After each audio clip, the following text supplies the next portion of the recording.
Eu preciso glorificar, eu preciso adorar, eu preciso reagir sobre a palavra, mas é muito pouco só nos glórias e nos aleluias.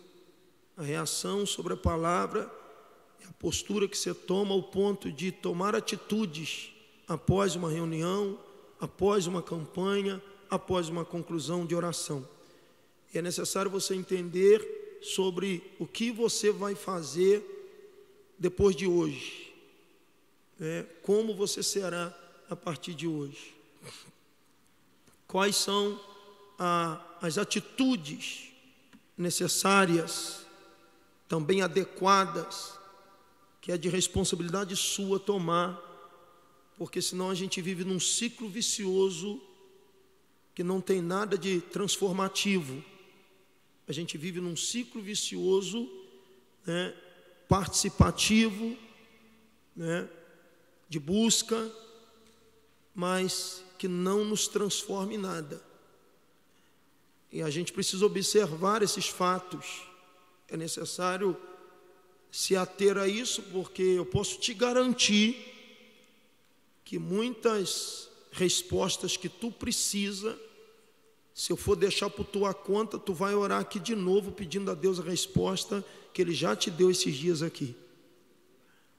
E a gente fica tão entenebrecido no entendimento, presos nos nossos achismos, a gente costuma fazer do nosso jeito, e isso faz com que os nossos olhos estejam cortinados àquilo que Deus já nos mostrou, já falou, já direcionou.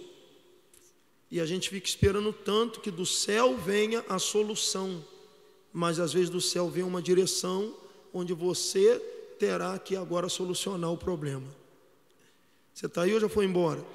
Então é importante a gente usar essa coisa tão rica que Deus nos deu, que faz a gente perceber. Eu falo sobre o poder de percepção, faz a gente entender. Para entender temos que entender na essência, e através disso temos que ter o discernimento espiritual dado pelo Espírito para realmente entender o que foi ensinado, como foi ensinado, porque senão eu fico aqui e acabo entendendo o que eu quero entender. E aí eu saio do culto fazendo dos meus racismos novamente a voz de Deus. Eu conheço pessoas que dizem que Deus fala com ela e na verdade não é, uma intuição natural humana, fruto da sua consciência, fruto da sua psique, fruto da sua capacidade pensante ilusória, e ela faz disso a voz de Deus. E aí depois quer se frustrar com Deus, quando na verdade Deus diz: eu não tenho culpa, não fui eu que falei com você naquele dia, você achou que eu estava falando. Então são as coisas que a gente precisa parar e pedir a Deus que esclareça, que acenda essa luz no nosso entendimento, irmãos. Deus precisa nos ajudar, Ele está nos ajudando, porque eu posso dizer com todo respeito, não é um contexto de ofensa, não é minha intenção ofender, mas eu posso dizer com todo respeito, mas me deixa ser sincero. Tem gente que está comigo aqui 7 anos que não mudou a cabeça em nada. E olha o conteúdo que anda recebendo. Olha o conteúdo de informações que Deus tem transmitido, não só através da minha boca, mas através de tantos quanto eu trago aqui, que estão mais ou menos no mesmo nível, no mesmo propósito, na mesma maratona, na mesma visão que nós estamos. Então observe que o processo, ele não pode ser um processo como um carro que quer avançar com o freio de mão puxado. E esse freio de mão é o teu pensamento, é os teus achismos, é como você quer ver as coisas. É por isso que Deus, Ele tem um maior propósito em nós, e o maior milagre que Deus pode operar em nós, gente, não é um milagre em que fisicamente os nossos olhos serão abençoados ao ponto de ver. O cego viu, o surdo ouviu, o paralítico andou, maravilha, é coisa extraordinária isso. Mas o maior milagre que Deus quer fazer em nós é um milagre chamado conversão. Esse é o milagre poderoso. O milagre da conversão, conversão de ideia, de mente, de pensamentos, mudança de estado. E aí que é o problema, porque não é difícil Deus fazer um cego ver, um surdo ouvir, um mudo falar, um paralítico andar. Isso para Deus é muito fácil. Mas existem bloqueios que às vezes não permitem Deus operar plenitude de milagre. Foi o que Jesus falou para Nicodemos no capítulo 3 do livro de João. Se você, Nicodemo, não nascer de novo, você não vai herdar o reino dos céus. Esse novo nascimento. Então o Senhor está falando, tudo tem que ser novo em você. Tudo tem que ser novo em você. Você não pode vivenciar o novo sem querer trazer esse novo para a sua realidade atual. Porque às vezes participamos do que é novo, da proposta de Deus, mas só fica nesse contexto participativo, né? Isso não faz parte de mim, isso não está em mim, e dói demais em Deus isso. Me permita ser profeta, porque o profeta não é só aquele que profetiza, levanta a mão e receba, a gente fez muito isso aqui, mas o profeta é aquele que traz o sentimento de Deus para o povo. O profeta, ele tem essa sensibilidade, ele tem essa autonomia, ele tem essa virtude de trazer o que Deus está pensando, trazer o que Deus está sentindo e lançar ao povo. Então, quando a gente fala que é profeta, o profeta ele tem que ter esse nível, né? Esse nível de capacidade dada pelo próprio Deus, de trazer para o povo o que Deus está sentindo, quando na verdade todas as vezes que um profeta traz a realidade do sentimento divino para o povo rejeita, se ira, se chateia, porque na verdade o povo acredita que Deus é aquele servidor que o tempo todo tem que cumprir um serviço ao nosso favor. Na verdade, Ele é Senhor, soberano, Rei, que está acima de todas as coisas e faz tudo do jeito dEle, da maneira dEle. E se não for do jeito e da maneira dEle, Ele prefere nem entrar. Você está aí ou não? Então, a gente tem que entender que grandes homens, eles foram sempre movidos por grandes propósitos, né? Grandes homens foram sempre movidos por grandes propósitos. E a gente precisa entender que os grandes se tornaram grandes exatamente pelas coisas grandes que se disponibilizaram a oferecer para Deus. Contextualizadamente eu digo renúncia, preço, a própria vida, tem coisa maior que a vida. Então eles se tornaram grandes por isso. Coisas grandes e coisas pequenas, gente, é uma questão de mentalidade, simples assim. Assim como a riqueza e a pobreza, não é uma questão de condição economicamente falando, mas depende mais do psicológico do que da condição econômica.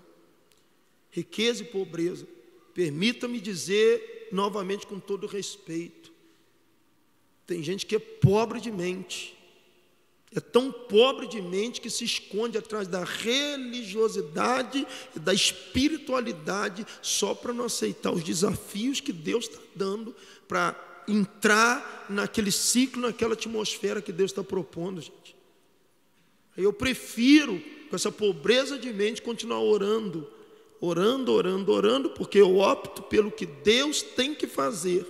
E eu quero me livrar daquilo que eu tenho que fazer, porque a minha mente é pobre demais para querer me sacrificar, para querer me dar trabalho, para querer evoluir através dos esforços, gente. Aí eu me escondo atrás das campanhas, das orações. Não, mas eu já estou orando, pastor. E as orações estão embasadas em cima e sobre aquilo que Deus tem que fazer. Tu faz, tu abre, vai lá liberta, vai lá cura, vai lá, tu tem que fazer.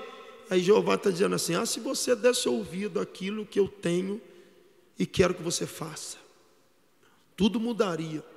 Mas a nossa atrofiação de mente, pobreza de mente, bloqueio de mentes, faz com que esse lado nosso prevaleça, porque dentro de nós tem uma guerra. O que eu estou dizendo aqui nem todo mundo vai entender. Hoje não é a noite do muito glória, hoje é a noite da consciência. Olha para quem está do teu lado e diga: é a noite da consciência. Isso eu estou falando meio enigmático mesmo, porque desinteressado não tem que entender nada. Quem não quer nada não tem que entender nada. Por isso que Jesus começou a falar por parábolas, de forma enigmática. Por que Jesus falava por parábola, pastor? Para simplificar o ensinamento, complicar para os desinteressados. Isso é uma estratégia divina, não é minha. Então, Jesus ele cansou de tentar ensinar desinteressados. E esses desinteressados são os mesmos que amanhã vão jogar pedra naqueles que abriram a cabeça, se interessaram e evoluíram. Os desinteressados são os mesmos que amanhã tacam a pedra naqueles que evoluíram, começaram a sentar na cabeça da mesa, que fora preparada pelo Senhor diante dos inimigos, e o óleo desceu e o cálice transbordou. Mas quem não quis transbordar, mas antes transbordou só ignorância, dureza de servir, dureza de alma, não puderam alcançar o ápice do propósito ou da proposta divina, porque Deus não vai preparar só uma mesa para você diante dos seus inimigos. Ele quer que você se apodere dessa mesa. Então a maior escravidão que existe é aquela escravidão mental. Ela é a pior que existe, sabe? Aquela cultura tua, sabe? Aquele jeitinho teu. E é contra isso que Deus está agindo o tempo todo, porque Deus quer ver você liberto disso. Enquanto você ficar dizendo que o teu jeito é esse, o Senhor vai dizer: pois é, então a única coisa que eu tenho para você é isso aí que você já tem. No âmbito espiritual, ministerial, no âmbito familiar, no âmbito, em todos os âmbitos. Uma mente fértil, ela sempre será uma mente produtiva. Uma mente estéril não produz nada. Olhe para quem está do teu lado e diga: consegue? Uma mente fértil sempre produz. Ela recebe a palavra igual vocês estão recebendo aqui, e essa mente fértil tem o poder de ouvir as palavras. Olha o que eu estou dizendo: ouvir as palavras e no momento da palavra gerar imagens. Isso é mente fértil. Escuta e as imagens vão surgindo, as ideias vão surgindo, porque é Deus que trabalha assim. Uma mente estéril ouve com a ideia assim: estou doido que termina porque eu quero ir no banheiro. Uma mente estéril: ai meu Deus, é o último dia da campanha, tomara que não demore muito. A mente fértil fica assim: manda mais, Senhor, estou entendendo aqui, ó. É isso que eu talvez não queria, mas é o que eu preciso ouvir. Porque eu estou cansado de chegar na minha casa e ver mesmice, meu trabalho é mesmice, meu casamento é mesmice, minha vida espiritual é mesmice, então eu preciso evoluir. E só há uma maneira de crescer se primeiro eu der lugar para Deus me fazer crescer aqui. É aqui que somos cheios, é aqui que a gente cresce, é aqui que tem a sabedoria, é aqui.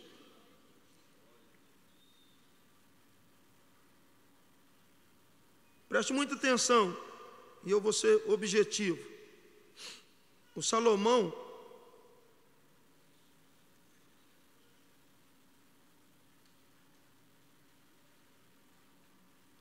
ele fez o que fez,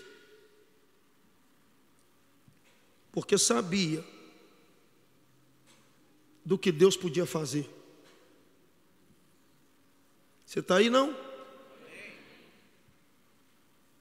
Todo o trabalho de Salomão em oferecer tudo a Deus que ele ofereceu, ele sabia que haveria um retorno da parte de Deus. Você está aqui numa oração, num clamor, recebendo a palavra. Tu sai daqui com aquela fé murcha, acreditando que não haverá retorno. E outra coisa que eu vou dizer aqui antes de terminar essa noite da consciência: eu não aceito, depois de concluir essa campanha, perder para quem não ora. É o nível do meu entendimento. Deus não faz ninguém de babaca. Olha para quem está do teu lado e diga: Deus não faz ninguém de babaca. Deus não admite. Você vai ficar aqui orando 7, 7, 7, 7, 7, para depois quem não ora, quem não busca, dizer que está com a vida tranquila, bacana e tudo legal, e você que está pagando o preço está todo arrebentado. Se você quer dizer que está bom, Deus te respeita, eu te respeito, você vai ficar do jeito que está. Mas Deus sempre teve algo a mais para quem se revoltou. A sede sempre será saciada pela fonte das fontes, no nível da necessidade existencial, irmãos. A fonte sempre vai jorrar de forma proporcional à necessidade da sede. Então Salomão, ele fez o que fez para Deus, porque sabia do que Deus era capaz de fazer. Ele sacrifica, Deus retribui. Pelo fato de retribuir, Salomão faz de novo. Olha o nível de inteligência desse cara. Quando ele pede para Deus sabedoria, gente, vocês acham que essa bênção já não tinha? Quem vai pedir a Deus algo que já não está dentro dela? Tu me dá sabedoria. Olha. Pede o que quer que eu vou te dar. O camarada chega para Deus e fala: dá-me sabedoria.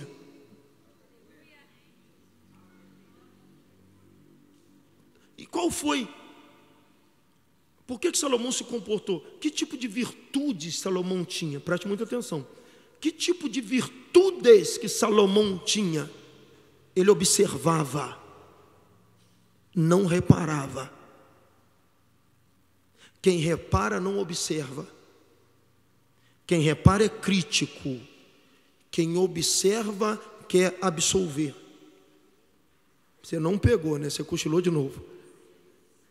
Vendo a atitude do seu pai, a postura de Davi, o relacionamento de Davi com Deus, Salomão observava. E quando eu observo, algo me leva a admirar. E tudo que eu admiro, quando eu fico reparando, algo me leva a criticar. E tudo que eu critico, distancia de mim. Então, quando Salomão oferece o sacrifício a Deus, eu ia até ler, não há necessidade de ler, segundo as Crônicas, capítulo 1, né? Ele já havia observado o dia que o seu pai ofereceu a Deus um sacrifício, mas ofereceu um sacrifício a Deus que lhe custou alguma coisa. Às beiras da ira de Araúna, o Davi disse assim: não vou oferecer a Deus sacrifício que não me custe nada. Você pensa que Salomão não ouviu isso aí? Não presenciou isso aí? No futuro, preste muita atenção, gente. Aquilo que você faz hoje, por menor que seja, os seus filhos farão em uma proporção mais elevada.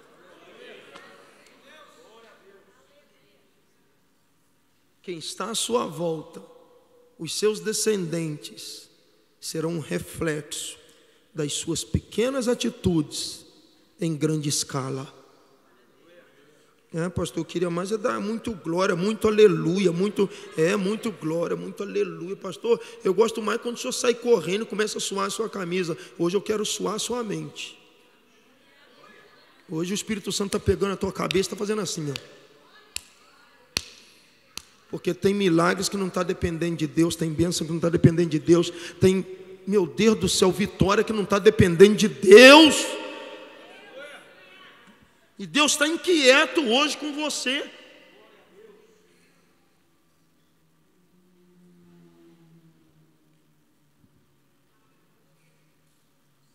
Preste atenção que você vai precisar muito esse ano de algumas coisas que eu vou te passar. E quem sabe outro dia a gente termina um processo de mentoria espiritual, de consciência.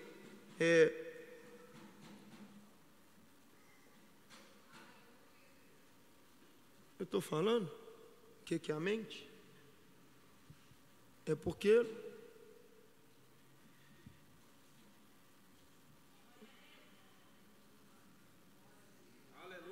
aí você se pergunta assim, o que um lugar tem? Um lugar tem tudo aquilo que é um reflexo do pensamento das pessoas que habitam ali, tá?